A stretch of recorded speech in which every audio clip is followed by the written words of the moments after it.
चलिए मित्र, आज के क्लास में आप लोगों का स्वागत है। और आज हम लोग भारतेंदु हरिश्चंद्र के बारे में पढ़ेंगे।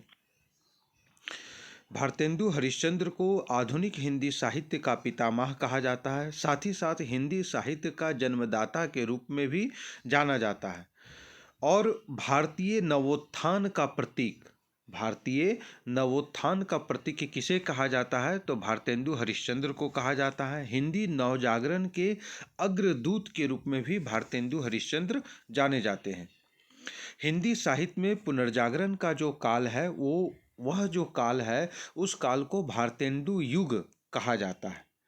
साथ ही भारतेंदु युग को नई मानसिकता के उन्मेष का काल भी कहा जाता है। क्या कहा जाता है? नई मानसिकता के उन्मेष का काल भी कहा जाता है।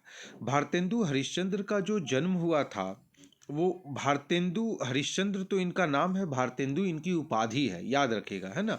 तो भारतेंदु हरिश्चंद्र का जो जन्म हुआ था 9 सितंबर 1850 ईस्वी को हुआ था और मृत्यु जो हुआ है वह 6 जनवरी 1885 ईस्वी को इनकी मृत्यु हुई। मतलब 35 वर्ष की उम्र तक ही ये जीवित रहे और 35 वर्ष के उम्र तक इन्होंने काफ़ी हिंदी साहित्य में अपना एक प्रचंड स्थापित किया है इन्होंने। इनकी जो पत्रिका है, जैसे कवि वचन सुधा इनकी पत्रिका है, हरिश्चंद्र चंद्रिका और बाला बोधनी, ये 3 इनकी पत्रिका है और इसी से प्रश्न पूछा जाता है। इनके पत्रिका, इनके काव्य, इनके नाटक, है ना, इन सबों से प्रश्न रहता है। तो भारतेंदु हरिश्चंद्र के जो पत्रिका है उनका नाम क्या है? कवि वचन सुधा।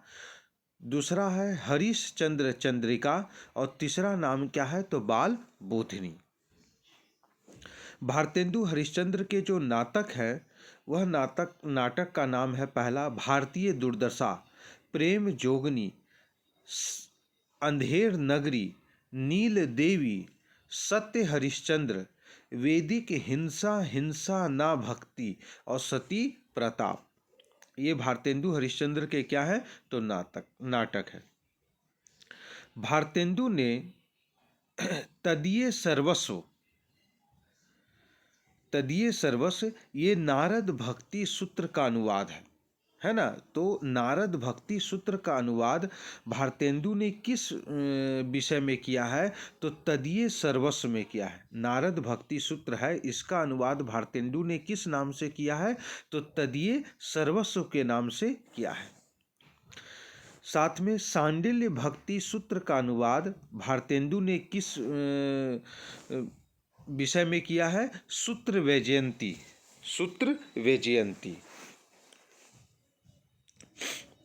है ना। सांडिल्य भक्ति सूत्र का अनुवाद भारतेंदु ने किस में किया है तो सूत्र वैजयंती में किया है।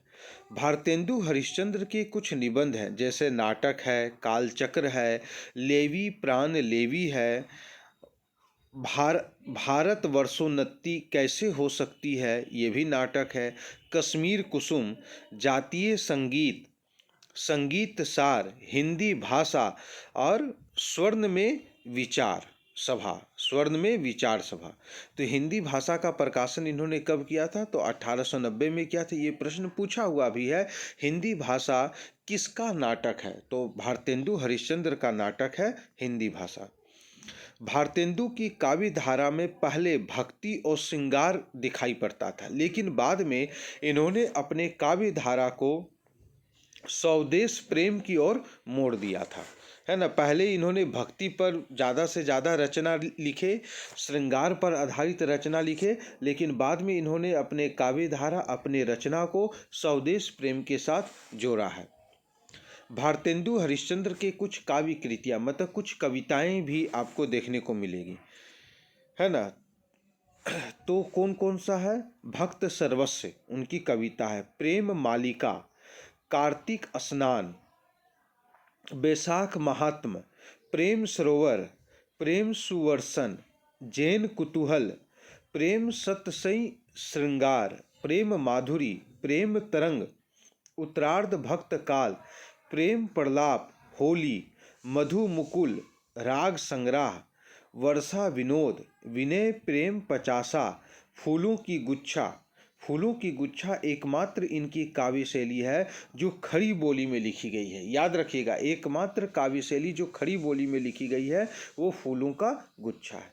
प्रेम फुलवारी, कृष्ण चरित्र, प्रातः स्मरण, उरेहना, तन्मय लीला, दान लीला, रानी, छंद लीला, संस्कृत लावनी, बसंत, मुंह दिखावनी, उर्दू का स्याप, प्रबोधनी, नए जमाने की मुकरी, सुमनांजलि, बंदर सभा, बकरी विलाप, विजय वलरी, विजयिनी, विजय वैजयंती, जातीय संगीत, रिपुनाष्टक, अपवर्ग पंचक, गीत गोविंदानंद, वेणु गीत। ये सभी क्या हैं?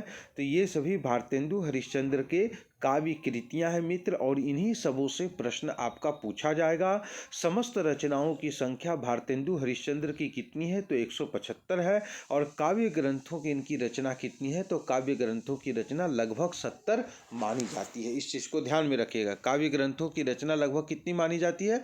तो 70 मानी जाती है। ठीक है, तो ये भारतेंदु हरिश्चंद्र का हमने एक पार्ट 1 आप लोगों के सामने प्रस्तुत किया है। नेक्स्ट क्लास में हम लोग इसका क्या करेंगे? पार्ट 2 क्लास भी करेंगे मित्र। ठीक है, तो आज के लिए बस इतना ही रहने दीजिए। आप लोग इसको एक बार देख लीजिएगा, पढ़ लीजिएगा।